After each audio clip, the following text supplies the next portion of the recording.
All right, we are live, and we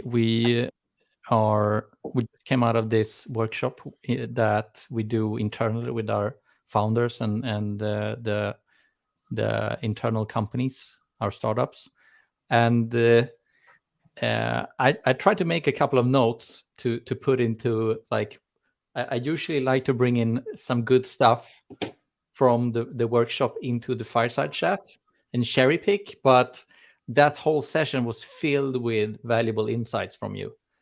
So I'll try to run through the some of the things that were discussed. And what did you think about the workshop? It's hard. It's hard to congest something as leadership principles into a short workshop. So let's see. I hope it wasn't too spretigt, as we say in Sweden, too non-concise. I think that's the risk of, like, I think that's also fine, right? You need to, like, you can't go in this type of session and format. You can't go too deep on a specific topic, right? So I think it's like a good perspective of the way you execute. So I didn't introduce this type of session for those who don't know. This is actually a fireside chat that we're doing in connection with our workshops that we have internally, when we invite experienced experts and experienced founders to talk about a specific topic. In this specific time, we talk about leadership, and it is specifically leadership for startups. And the reason why we also want to do fireside chat is because every time when I get out of those workshops, it's like, wow, how amazing was that? And those learnings and those lessons and those insights need to be shared with the public as well. So that's why we started doing those fireside chats as well, where we don't have to go into that much details, and it could be quite the things that you're comfortable sharing in public, but still really valuable, hopefully. So that's the context. Do you want to just quickly introduce yourself to those who are tuning in? Yeah, sure. So Johnny, or if you signed up for Mentimeter, I'm Johnny from Mentimeter. I'm the guy who sends all the introduction email to you. But born and raised in Skövde, it's a small town halfway to Gothenburg. Studied electronic engineering at KTH. Started working the longest period of time at Telenor. So I was a CEO trainee at Telenor, and that was the time where the period where I founded Mentimeter. So Mentimeter, as it says here in the nice CNN scroll here, was a side hack. So Mentimeter was built to solve a problem of non-engaging meeting at my workplace and my co-founder's workplace. And now 10 years later, we're 250 employees, and we have just opened our second office in Toronto, where I'm actually today. And I'm the fortunate to still be the CEO 8 years later. Is that do you feel your journey is obviously super impressive. Do you feel like are you just as, like, after 8 years, as passionate about the company, or what's your, like, where do you drive the motivation? Where do you find the new challenges to improve yourself and the company? I think that I'm lucky that it has evolved so much over the years, the company. So almost like every 6 months, when you go on vacation in the winter and in the summer, I'm forced, and I wouldn't be here if I didn't kind of like zero out and focus on, like, okay, well, what's going to happen the next 1-2 years? how do I need to level up my leadership and what I do and what does the company need and require today. And I think that drives a lot of the motivation from me. Like, I think that if we were still be 7 people and doing the same thing as we did 2014 when we started working full time, maybe my motivation would have faded out a bit. That's also something that I when I a few of lunches I've had over the years focusing on early stage, like do you want me to take do you think that we should take in investment or not, because they heard about the Menti journey and that we haven't taken in more investment than an angel investment. And one aspect of taking in investment is actually that you get emotion forward, and I see a risk that if you're not growing organically by yourself and you're not taking an investment, the risk is that it becomes a company where you as a founder, the most important person in the company, you don't uphold energy to run the company in the end. You kind of starve yourself. And so like you need either to grow organically to still be motivated and the change to happen, or actually an investment can be a way to, something happens with investment, you get a trajectory. Yeah, but let's move on to one of my favorite questions that you touched a little bit about that, growing organically, and the sort of the startup way is taking investments or external money to speed up growth and increase risk and market penetration. How, like, what's your stance on that? Like, not just from a Menti point of view, but also in general when it comes to execution. What do you think? And what do you recommend early founders that are sort of struggling to figure out what path to take? Like, one lie that VC tell you is that they hide their own role here and say that if you have ambition to take over the world, but only if you have ambition to take over the world, then that's when you come to us. Like, if you just want to run a garage startup, that's fine. Do that if you want to do that. But if you have ambition, come to us. That's just bullshit. That's just to hype themselves and the role in here. However, like, there are a lot of companies, there are a lot of markets, a lot of products that require huge upfront investments, where more capital is needed than you can generate. So if it's a competitive market where one entity wins it all, for example, then it's first to that market that or you won't exist in the future. Then obviously it's a land grab situation. Depending on what you go to market is, you might need to kind of acquire users either by kind of hiring a big sales force and taking investment before you get the revenue, or if you have a more digital kind of low touch go to market, that you acquire users by advertising or whatnot. So there's a lot of cases where you would need capital.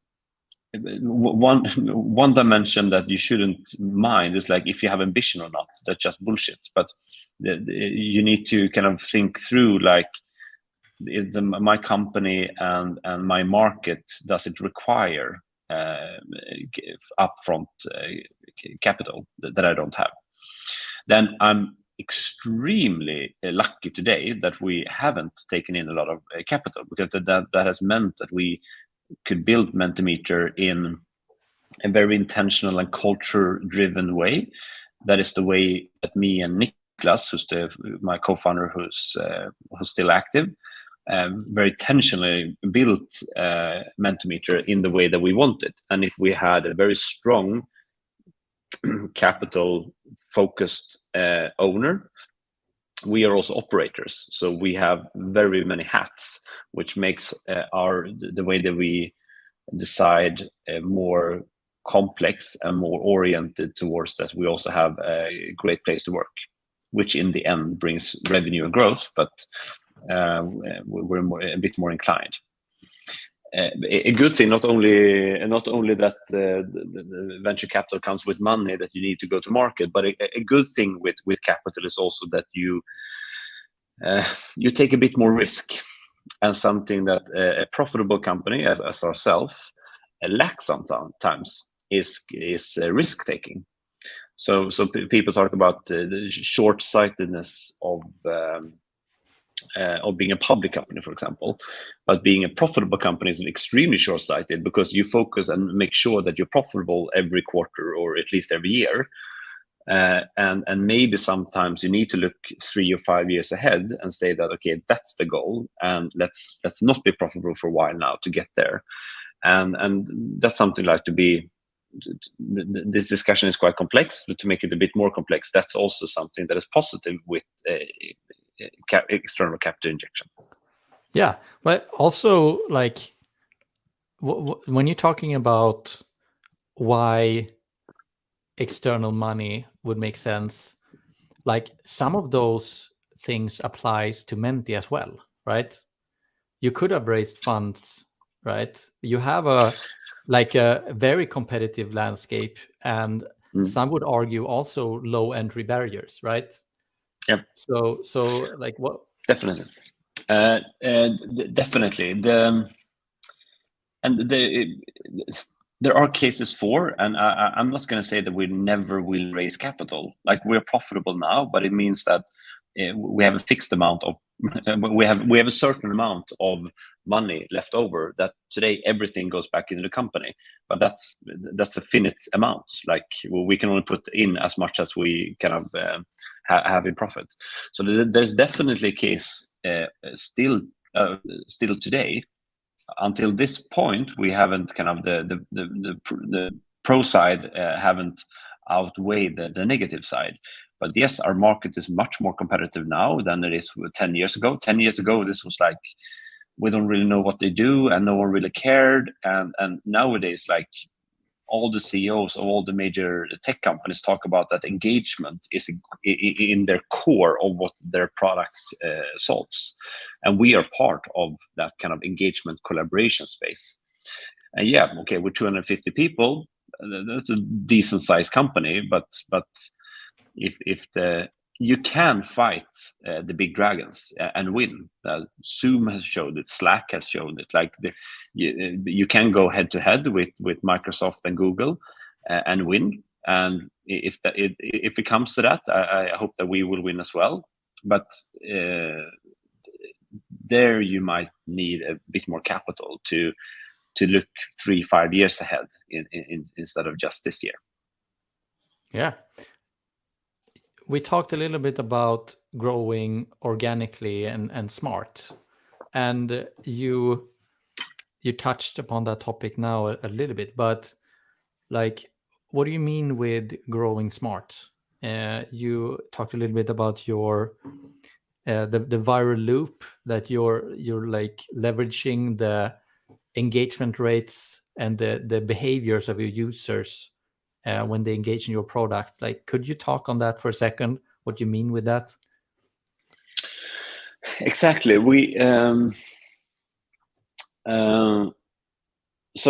Actually, work smart is one of our core values. So one of 5 core values, and under that core value, if we talk about what that means to us, is that several things. But one is that we want to X ourselves. We want to scale the effect of what we do much more than just the input that we give. So for example, the best thing that we've ever done is the viral loop, to make sure that every interaction with a product, both from a leader perspective and from a contributor perspective, fuels the virality. And then focus on, like, how many presentations have someone held, how advanced are they, how inspirational then are they, like, can they see different use cases, etc. And that is the most scalable and smart thing we can do, because as soon as they use us, use it, we don't have to be engaged in every situation. So that's one example. We also very much talk about, like, we have a strict, or like we say very intentional that we want to work 40 hours a week. Like I've been surprised how how that has been something that people are surprised by, because you should work 40 hours a week. But people are like, oh, how do you manage? Like, and I was like in the Chef magazine, like an article about, oh, this modern type of company, they only work 40 hours a week. But what that does, like, yeah, it's like work-life balance, amazing. You need to relax, regain energy, spend time with family, friends. But what it also gives in the company is like, okay, but you have a finite amount of hours. Make sure you focus on the things that gives bang for the buck. And whatever you do also during these 40 hours, please balance things that you do just good enough to test things out, because most things need to be just good enough, because we can't spend all the 40 hours by doing one thing, and then that doesn't work out. So it's also balance between perfect and good enough. That we don't know exactly what task. I can't instruct you if you're my employee of what task, but I know that the model is there, and that we need to discuss, like, okay, you have 40 hours. What are the tasks should you do good enough? What should you do perfect? And what is below the prioritization list? And then you don't do that at all. So this is very ingrained into how we work at Mentimeter. Yeah, and you are extremely culture-driven company, but you mentioned something interesting. Like when you talk about culture, it sounded more like a responsibility rather than like an execution strategy. Oh, that's an interesting way of looking at it. Like culture in Yeah, sense that everyone has a culture. The only question is like, what's your yeah. How intentional are you with yours? Everyone has a culture, and if you're not intentional with yours, you have lost that control. And culture for us is how. That's often how we talk about it. How we do what we do is like, yeah, we code, we do marketing campaigns, we sell to companies. How we do it is, well, work smart. Like, okay, how we do work is that we try to X ourselves, we do scalable activities, we don't throw people at problems, we try to do again scalable activities. We act with a consultant mindset. That's one of the five. Like, okay, we are good at, what that means is that we're good at stakeholder management. We see ourselves as individual leaders, every one of us, which means that you communicate in a very clear and distinct way. You give and receive feedback in a professional way, and that is how. That it doesn't matter if you're a junior developer or a senior marketeer. How we act should align, and in that we love diversity at Mentimeter. We're 40 nationalities. We have 55% women in the organization. In the tech part of the organization, the product part, we're 47% female representation. I never heard about those numbers anywhere else. And we're very proud of it, and I think it's part of the success of Mentimeter is that we're able to build that company. But we don't like diversity in our core values. Like this is one area where everyone needs to align, because otherwise you can't rely and trust how when you come to work, and when you do a project, and when you switch team. And that is what brings kind of calmness and safety into an organization, in my view. If you're a culture-driven organization, the how is what kind of brings that calmness. Yeah. How do you, like, we touched a little bit about that, but when someone doesn't fit into your culture, like how fast do you make a decision to cancel that employment or probation, and what's your learnings there, and how do you keep those who join the company engaged and developing within the organization? Exactly. So in the interview process, we have 3 stages. So there's always at least 5 people involved. One at the first interview, 2, and then 2. The second interview is a competence interview, and the third one is culture. So how, and this is what, like in your field of expertise. And we also in the interview process make sure that all interviews, even if Swedes talk to Swedes, is in English, and it has diverse representation from us. It can both department and gender kind of representation. So that's kind of the filtering process to make sure that we're a match there, to make sure that we have a good candidate in. Then like we don't see probation as like, okay, hit or miss, 50-50. Like you're in, and you're in for a long term. Like this is where you build your career now. But we do very structured, have 3 weeks check-in, 2 months check-in, and 5 months check-in. And it's the line manager's responsibility to make sure that the new colleague understands how it's going. Like you're new at work. How do you know? Like, am I performing? Am I doing good enough? All those all those worries come up. And if you are performing, you should know that. You should be calm. You should be like, and even if you are performing, you can get value from some nudging in the direction and understand a new organization. If you don't, align or either perform in core values or in your task, you should also have that feedback discussion quite early on to set you up for success. Because that feedback session is more like, okay, right now, not performing according to what we want. Let us help you. This is what we need, and the sooner we take that, the higher chance is that it actually, we steer people in the right direction.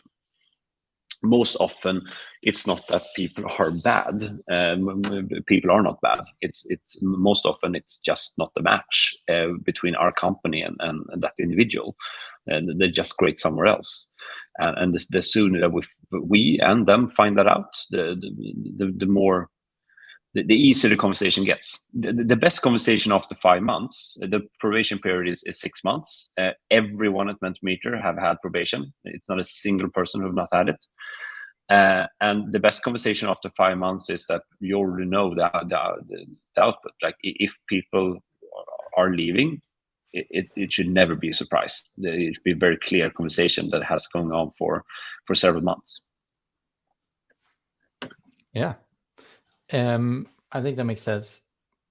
You have you had remote thinking way before the pandemic, and I've seen your updates on your offsites where you take the whole company somewhere. Like, can you talk a little bit about that? Like what it means when, like, if people are working far away from each other, the importance of getting people together, and like, is that when you set the tone and build the relationships, or like how do you operate when you have people in Canada and Sweden and all over the world? So we are not a remote company, so we very clearly say that, okay, we have 2 offices. And those 2 offices you work at. We have a 3-day a week minimum that you should. We're not clocking people by some check-in system, but that's the principle. And we do that because we believe that that's the best for the team. Sometimes it's best for the individual to be completely remote and do whatever they want and be wherever they want. But the team, depending on where they are in the development of that team, if they're if they have struggles, if they are in a very creative phase, things we believe the teams benefit of meeting. So that's what we believe in. And okay, so we always had this kind of like 3+ rule. We didn't have to define it as as clearly before the pandemic. But after the pandemic, this wave of everyone saying that you can work from anywhere, we don't care. And nowadays we actually get a lot of applicants and new colleagues by having this principle, because we also see that there's a lot of people who believe in what we believe in, that meeting and engaging in real time is a key value, both for me as an individual. I want to hang out with fun people, and it brings value to an organization. It's easier to work, it's more efficient, and it brings creativity in it. How we then work with culture and how it fits into the kind of offsite that we do is that you do it one time per year. Yeah, bring everyone for a full month, and you bring everyone for a full month. Yeah. So it started in, we were a part of 500 How are you startups. still profitable? Yeah. this is what we spend money on. Yeah. Actually, at Sub 46, I met 500 startups. And they were in Stockholm to promote themselves and do some interviews. This was fall of 2015. We got into the application process. They said that we were welcome to join, and then we joined to San Francisco for 5 months in the spring of 2016. And those 5 months was amazing, from like building the company, the product, understanding distribution models. It's a startup school pretty much. But what it also gave was that we were 7 at the time. The 7 of us became extremely close, and there wasn't any departments back then. But like the understanding of like that were sales and product and marketing. Like I was a sales guy back then, but like the deep understanding of each other's field, and the team kind of journey, the journey that the team did was almost as valuable as the time in the startup factory, like the education. So when we came back from there, we said like, okay, let's test this out, but let's do it for a month and not 5 next year. And then we did Barcelona. So we were 10 at the time. We just went to Barcelona, and that month was a regular work month. Like, let's just work from Barcelona for a month instead. And it was so valuable, because at that time we also hired our first salesperson. So it was like, okay, it was kind of a dynamic there and understanding.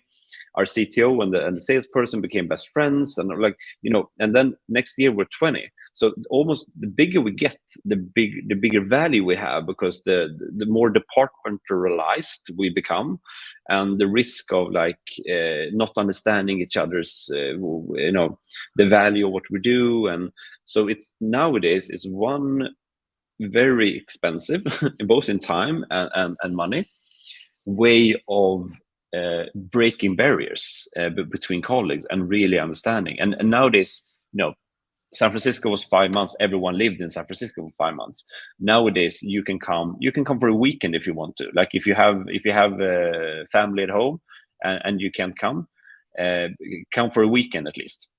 My wife is on parental leave, so she and my 5-month-old came down and lived for 20 days in Barcelona this year. So you can do that as well. It's really up to how your family and life situation and what your interest. And out of 250, I think 170 or something this year was down the entire month. But we do other things like this. Like we have lunch Monday to Thursday at the office. And that is amazing in terms of also like micro breaking down barriers, because it's random how you sit, because you just go and it's lunch there. So then you don't go out with like your closest friends or your team, and then it becomes almost more team oriented. But you just take food, sit down wherever, and then all of a sudden you talk to people that you normally wouldn't talk to. So it increases personal relationships with people in the company, and it kind of breaks information barriers.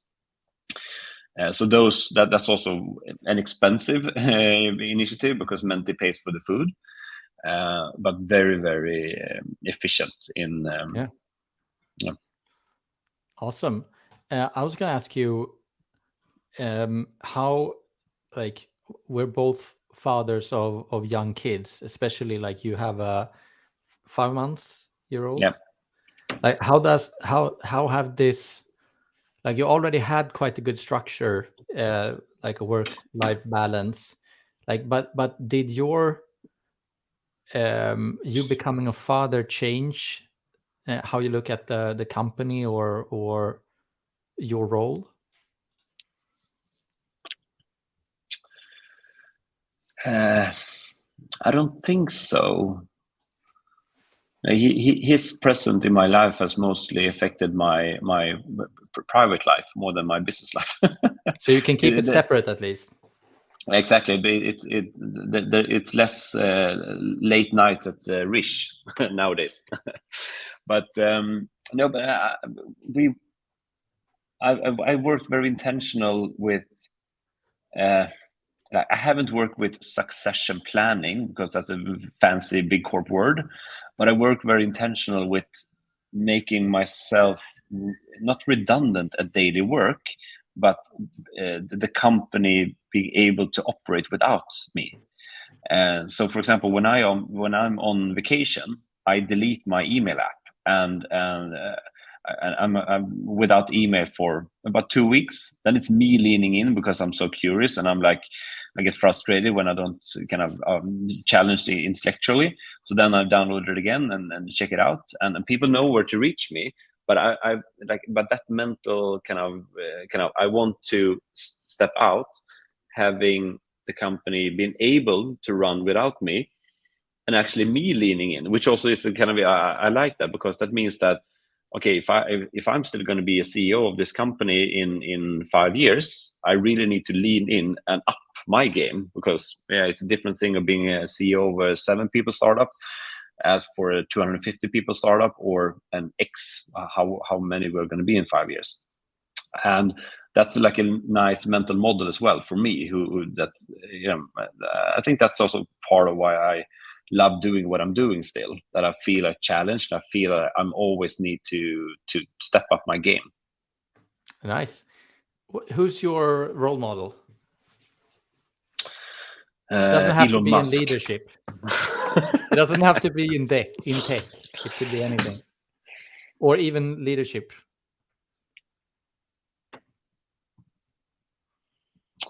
But this is going to be corny, but I'm very inspired by my co-founder Niklas. He have taught me a lot about leadership. He reads rooms and people and situations in an extremely fine-tuned way, and can very fast cut through what a team and a person needs at a certain point. I've historically, at least, I'm getting better at it, but historically I've been very bad at like sensing rooms, and I'm the classic good salesperson. I just lift the lure. I'm just keep a grinder, hustler type, and I get 99 no, and then I get a yes. I'm like, oh, this works, and I continue doing it. You need those people in company as well. But in terms of leadership and being intentional with what I do as a leader and how we built Mentimeter, Niklas is very much a role model. Nice. That's nice to hear. Do you have any, like, let's wrap it up. Book recommendations? I don't read as many books. I read a lot of current kind of magazines and things like that. One book that I that I read the first time when we were in San Francisco, that I kind of have come back to a couple of times, is The Hard Thing About Hard Things. It's written by Ben Horowitz. That's nowadays is a venture capital in Andreessen Horowitz, but he used to be an entrepreneur, and the book is mostly about his entrepreneurial days. It's a good book, and it's also kind of has elements that, like, I found it interesting when we were 7 people, but I also found it interesting when we were 30 people. but from different angles. I read it with like different eyes, and when we're in different phase. Now I think it was like 2 years ago since I read it, but I know that I took quite a few parts from that book when I did. Yeah, I'm gonna show like a quick. Yeah, that's it. Yeah. 2014. Yeah, it was quite new when I read it the first time. Yeah. And there are other bookstores than Amazon. Good. Yeah. Good plug. Good plug. Yeah, I like this book as well. Anything else that you wanna like share in terms of leadership and lessons over the years from a hack to millions of users and profitable company, which is like amazing in itself. Yeah, but I think read a lot. Like I said, I don't read books, but probably still today, read 2-3 blog posts a day. Like consume information, but merge it into how you use it. Don't copy paste. Like and that's also when I talk about how we built Menti and how our go to market is, and our culture and how we built it. Like I know the only way you will fail is that if you just copy paste what we've done. But you can't really get inspired if you don't know what's out there. So like, yeah, consume, and like that's also like I love this industry. People are so extremely transparent and pay it forward mentality.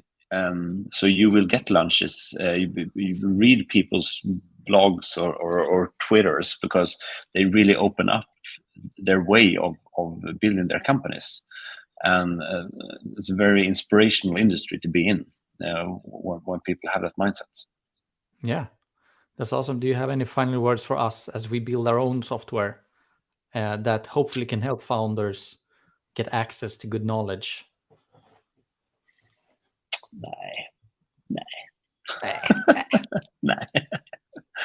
I don't know. I think you provided more than enough input for today. Johnny, appreciate you taking time out of a busy schedule, and take care of your kid and enjoy Toronto. And thank you so much for tuning in and sharing your insights. Also, thank you to those who tuned in and listen.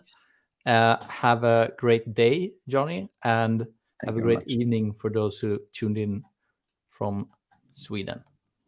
Thank you very much. See you later. Thanks for having me. My pleasure. Bye.